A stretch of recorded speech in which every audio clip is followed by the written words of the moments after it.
வணக்கம் நண்பர்களே. நீதியரசர் ஆனந்த் வெங்கடேஷ் சமீபத்தில மேஜிஸ்ட்ரேட்டுங்களுக்கெல்லாம் ஒரு சர்க்குலர் கைட்லைன்ஸ்லாம் ஃபார்முலேட் பண்ணி அத வந்து சீஃப் ஜஸ்டிஸ்ட்ட வச்சு, அங்க அப்ரூவல் வாங்குனதுக்கப்புறம் எல்லாருக்கும் சர்க்குலேட் பண்ணணும் அப்படின்னு சொல்லியிருக்கிறாரு. அது சம்மந்தமான விஷயம் என்னன்னா வந்து, அவர் முன்னாடி ஒரு ஒரு 4, 5 நாள் முன்னாடி ஒரு கேஸ் வரும்பொழுது, அம் பிபி ஃபைல் பண்றாங்க. அந்த அப்பீல் ஃபைல் பண்றாங்க. அந்த வந்து ஜுடிஷியல் மேஜிஸ்ட்ரேட் சத்தியமங்கலம் போட்ட உத்தரவுக்கு மேல தொடரப்பட்ட ஒரு முறையீட்டு வழக்கு.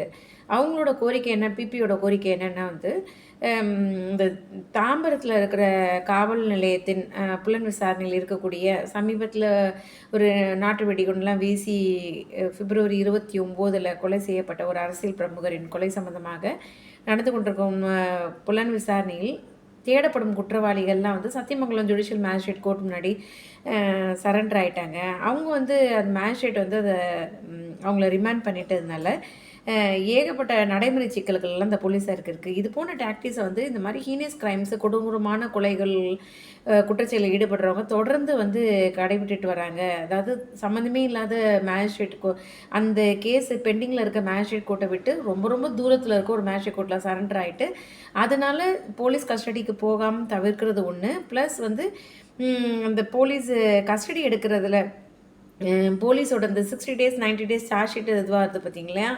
அதுக்கான டைம் ஸ்பெல் வந்து உடனே அந்த கஸ்டடி எடுத்த நாள்லேருந்து ஸ்டார்ட் ஆயிடும் அப்படிங்கிறதுனால, ஏகப்பட்ட பிரச்சனைகள வந்து போலீஸார் வந்து ஃபாலோ கடைபிடிக்க சந்திக்க வேண்டியிருக்கு அப்படிங்கிறதுனால, அந்த உத்தரவு வந்து மறுபரிசீலனை செய்யணும்னு கேட்குறாங்க. அப்போ மேஜிஸ்ட்ரேட் வந்து ஜஸ்டிஸ் ஆனந்த் வெங்கடேஷ் வந்து இது சம்மந்தமா தான் வந்து கூடிய விரைவில மேஜிஸ்ட்ரேட்டுங்களுக்கெல்லாம் சில கைட்லைன்ஸ்லாம் நாங்க இம்போஸ் பண்ண போறோம். அது வந்து சீஃப் ஜஸ்டிஸ் அப்ரூவ் பண்ணதுக்கப்புறம் சர்க்குலேட் பண்ணுவோம்னு சொல்லியிருந்தாங்க இல்லையா? அதுதான் வந்திருக்கு. அதுபடி அவங்க என்ன தெரிவிச்சிருக்காங்கன்னா, இனிமேலு ஜூரிஸ்டிக்ஷன் மேஜிஸ்ட்ரேட் மட்டும் தான் எந்த அக்யூஸ்டும் அந்த அவங்க கோர்ட்ல ஃபைல் ஆயிருக்கிற ஒரு எஃப்ஐஆர்லயோ, இல்ல சார்ஜ் ஷீட்லயோ சம்மந்தப்பட்ட அக்யூஸ்டோ, இல்ல தேடப்பட்ட குற்றவாளி, இல்ல சந்தேக நபர் அவங்க வந்து சரண்டர் ஆனால் மட்டும் தான், அந்த ஜூரிஸ்டிக்ஷன் மேஜிஸ்ட்ரேட் மட்டும் தான் வந்து அந்த அவங்க சரண்டர் அக்செப்ட் பண்ணிட்டு ரிமாண்ட் பண்ணுறதோ, இல்ல போலீஸ் கஸ்டடிக்கோ, ஜுடிஷியல் கஸ்டடிக்கோ அனுப்பலாம்.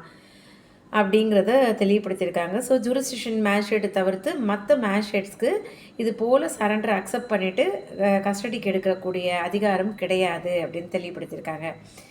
இது ஒரு விதத்துல அந்த மேஜிஸ்ட்ரேட்ட ஃபாலோ பண்ண உத்தரவு போட்டிருக்கிறது வந்து இதுக்கு முன்னாடி 2015ல ஜஸ்டிஸ் நாகமுத்து விஎஸ் ரவி அவர்கள் அமர்ந்த அமர்வுல வந்து இதேபோல ஒரு மேஜிஸ்ட்ரேட்க்கு கைட்லைன்ஸ்லாம் இந்த சரண்டர் அக்யூஸ்டு கூட அக்யூஸ்டுக்கு மேஜிஸ்ட்ரேட் ஃபாலோ பண்ண வேண்டிய கைட்லைன்ஸ் என்னங்கிறத கொடுத்து தெரிவிச்சிருந்தாங்க. அதுபடி தான் இந்த சத்தியமங்கலம் மேஜிஸ்ட்ரேட்டும் ஃபாலோ பண்ணியிருக்கிறாரு அப்படின்னு தான் சொல்லணும். ஏன்னா, அதில வந்து ஒரு ஜுடிஷியல் மேஜிஸ்ட்ரேட்டு சிஆர்பிசி குற்ற விசாரணை நடைமுறை சட்டத்தின் 167 அது கீழ வந்து ஒரு எந்த சரண்டர் அக்யூஸ்ட் வந்து சரண்டர் ஆகும் பொழுது அத மறுக்க முடியாது. அவங்களுக்கு ஜூரிஸ்டிக்ஷன் இருக்கோ இல்லையோ, அந்த சரண்டர அக்செப்ட் பண்ணிட்டு சப்போஸ் வந்து அந்த கேஸ்க்கு அந்த அவங்க ஃபைல் பண்ணுவாங்கல்ல எப்படியோ ஏதாவது ஒரு டாக்குமெண்ட் அந்த மேஜிஸ்ட்ரேட் ஜூரிஸ்டிக்ஷன் மேஜிஸ்ட்ரேட்டா இல்லைனாலும், எதையாவது ஒரு எஃப்ஐஆர் காப்பியாவது வச்சு தானே ஃபைல் பண்ணுவாங்க. அத பேஸ் பண்ணி அது ஹீனியஸ் கிரைமா, அதுக்கு கஸ்டடி தேவையா அப்படிங்கிறத அந்த மேஜிஸ்ட்ரேட் வந்து ஒரு சப்ஜெக்ட் சாட்டிஸ்ஃபேக்ஷன் மாரி பண்ணிட்டு, அது ரிமாண்ட் பண்ணிட்டு கஸ்டடிக்கு அனுப்பிச்சுட்டு, அதுக்கப்புறம் அந்த கேஸ் ரெக்கார்ட்ஸ வந்து அந்த கன்சர்ன்டு மேஜிஸ்ட்ரேட்டுக்கு ஜூரிஸ்டிக்ஷன் மேஜிஸ்ட்ரேட்டுக்கு ஃபார்வர்ட் பண்ணணும் அப்படின்னு கைட்லைன்ஸ் தெரிவிச்சிருந்தாங்க. அந்த ஜட்ஜ்மெண்ட் எடுத்து பார்த்தீங்கன்னா, அதில ப்ராக்டிகல் டிஃபிகல்டீஸ் ஏகப்பட்டது இருக்கும். என்னன்னா, அதில பெஞ்ச் என்ன சொல்லுவாங்க, இந்த ஜூரிஸ்டிக்ஷன் மேஜிஸ்ட்ரேட்டு இந்த இந்த சரண்டர் ஆறார் இல்லையா அந்த அக்யூஸ்டு, அவரோட சம்மந்தப்பட்ட கேஸ் வந்து எந்த மேஜிஸ்ட்ரேட் கோர்ட்ல இருக்குங்கிற விவரமே இந்த மேஜிஸ்ட்ரேட் தெரிஞ்சிருக்காது இல்லையா? சென்ட்ரல் கோர்ட்டோட மேஜிஸ்ட்ரேட்டுக்கு. அது எப்படி தெரிஞ்சுக்கிறது அப்படிங்கிறச்சு, அந்த டிஸ்ட்ரிக்ட் இருக்கு இல்லையா? எந்த டிஸ்ட்ரிக்ட்ல வந்து கிரைம் நடந்திருக்கு அப்படிங்கிறதுக்கு, அதனால அந்த டிஸ்ட்ரிக்ட்டோட சிஜிஎம்க்கு வந்து இந்த ரெக்கார்ட்ஸ் அனுப்பிறலாம். அந்த கன்சர்ன் மேஜிஸ்ட்ரேட்டு அப்படின்னு யோசனை தெரிவிச்சிருந்தது பெஞ்சு. ப்ளஸ் வந்து அந்த இன்வெஸ்டிகேட்டிங் போலீஸ் டீம் வந்து வேற டிஸ்ட்ரிக்ட்ல இருப்பாங்க. இவங்களுக்கு தெரிஞ்சிருக்காது. இந்த மாவட்டத்தில, இந்த கோர்ட்ல வந்து இந்த அக்யூஸ்ட்லாம் சரண்டர் ஆயிருக்காங்கன்னு தெரியாது இல்லையா?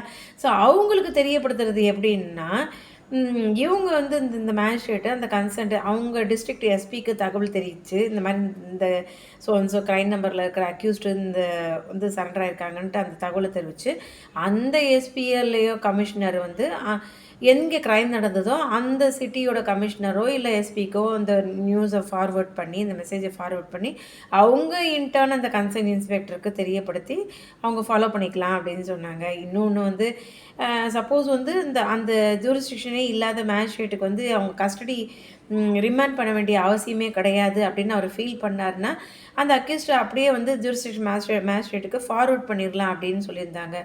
அப்போவே அதில் அந்த ஜட்ஜ்மெண்ட்டில் சொல்லப்பட்டிருக்கு, அந்த ஃபார்வேர்டுனாலே எஸ்கார்ட் இல்லாமல் போகும்பொழுது தேவையற்ற பிரச்சனைகள் எல்லாம் சந்திக்க வேண்டியிருக்குமே.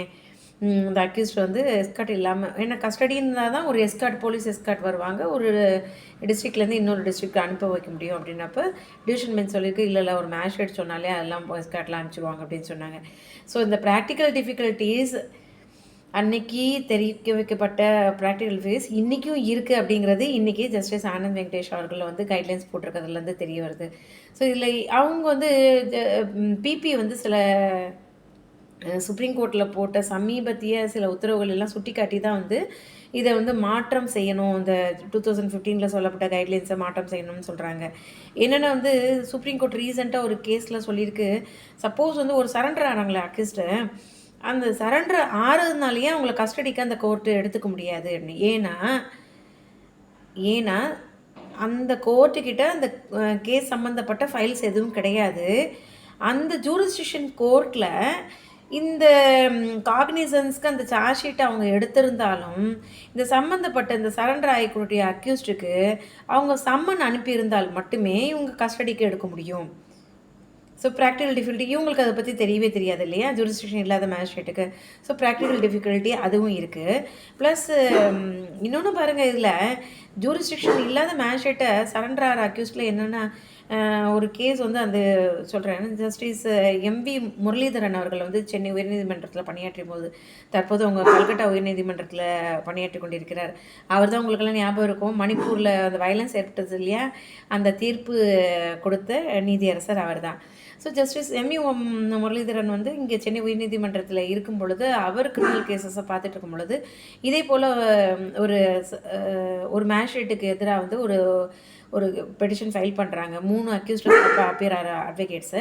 அவங்க சொல்கிறது என்னென்னா, அந்த கன்சர்ன் மேஜிஸ்ட்ரேட்டை சரண்டர் ஆக போனோன்னா ஐடென்டிட்டி ஆஃப் த அக்யூஸ்ட்லாம் கேட்குறாங்க, அது அவங்களுக்கு தேவையில்லாத விஷயம் அப்படின்னு சொல்லணும். அதை கேட்கக்கூடாது. இவங்களே ஆந்திரான்னு வந்து போலீஸ்க்கு பயந்துக்கிட்டு ஓடிட்டு இருக்கும் பொழுது அவங்க ஐடி ப்ரூஃப்லாம் எங்கே போவாங்க அப்படின்னாங்க. ப்ராக்டிக்கல் டிஃபிகல்ட்டி என்னென்னா, சிஜிஎம்மாக இருந்ததுனால என்னென்னா, ஒரு எதிரில் நிற்கிற ஒரு பர்சன் யார் எவர் அப்படிங்கிறத ஒரு கன்ஃபார்ம் பண்ணிக்கிறதுக்கு கூட ஐடி ப்ரூஃப் இல்லைன்னா எப்படி பண்ணிக்க முடியும்.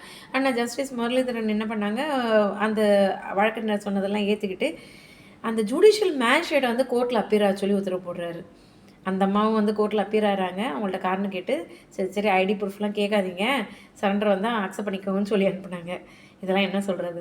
ஸோ இது போன்ற வந்து ஏகப்பட்ட ப்ராக்டிக்கல் டிஃபிகல்ட்டிஸ்லாம் ஒரு அக்யூஸ்ட் வந்து சரண்டர் ஆகும் பொழுது இருக்குது அப்படிங்கிறச்ச அது தேவையில்லாத சிரமங்களை போலீஸ் ஆஃபீஸர்ஸ்க்கு கொடுக்குறது மட்டும் இல்லாமல் ஜூரிஸ்டிக்ஷன் மேஜிஸ்ட்ரேட்டுக்கும் கொடுக்கும். ஸோ அந்த ஜூரிஸ்டிக்ஷன் இல்லாத மேஜிஸ்ட்ரேட்டு அந்த ரிமாண்ட் அக்செப்ட் பண்ணுறாங்க இல்லையா, சரண்டர் அக்செப்ட் அவங்களுக்கும் இருக்கணும். ஸோ இந்த மினிஸ்ட்ரியல் ஒர்க்கெல்லாம் குறைக்கணும், தேவையற்ற இந்த பணிச்சுமைகளை குறைக்கணும்னா ஒன்லி திங் இந்த ஜூரிஸ்டிக்ஷன் மேஜிஸ்ட்ரேட்டை போய் கன்சர்ன்டு அந்த தேடப்படும் குற்றவாளிகள் சரணடைவது தான் சரியானது.